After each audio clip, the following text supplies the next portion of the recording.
হে গায়ে হে গায়ে শুভ সকাল, আবার খাওয়া দাওয়া শুরু হয়ে গেছে। মুখটা তো ধুইছি, হালকা পাতলা ধুইছি, কারণ পানি চুয়াইলেও ঠান্ডা লাগে, সেই জন্য চোখটা বেশি ধুই নেই, মুখটাই ধুইছি কসকস করে। চোখ দিয়ে না মনে হইতেছে যে আমি ঘুম থেকে উঠলাম মাত্র, সদ্য ঘুম থেকে জাগ্রত। আর ঘুম থেকে উঠে খাওয়া ধরছি, প্রচুর খিদা লাগছে, যে ডাইল আর আলু ভর্তা খালার স্পেশাল, খুব ভালো লাগতেছে গরম গরম। ওই পাশে হিমেল ভাই খাইতেছে, হিমেল ভাইরা দেখা যেত না, ঠিক আছে। তো গাছ আজকে প্রচুর রোদ উঠে গেছে, আজকে গোসল করে ফেলেন তাড়াতাড়ি, ঘুম থেকে উঠেন, কাপড় চোপড় যাদের শুকায় না তাড়াতাড়ি ই করে দেন, ধুইয়া দেন, কাপড় চোপড় নাইরা দিলে শুকাই যাবে। তার সাথে বড় সমস্যা গাছ, ওই সমস্যা হয়ে গেছে, এই চাপা বড় করে হা করতে পারি না,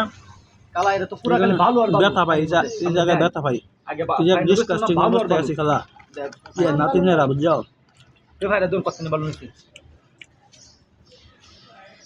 এর বালু তাহলে মোটর মনে থাকছে যে এর মধ্যে বালু ঠান্ডার কারণে চাপার মধ্যে তো ব্যথাটা করে, আবার ঠান্ডা লেগে গেল গায়ে। এই যে প্রোটেকশনে থাকি 4 স্তর বিশিষ্ট, উপরে নিচে কাপড় চোপড় পরি, ঠিক আছে, তারপরে ঠান্ডা লেগে গেল। কিছু করার নাই, সবই আল্লাহর ইচ্ছা।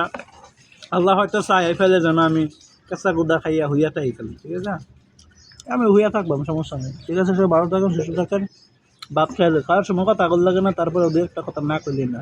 Good bye, tata.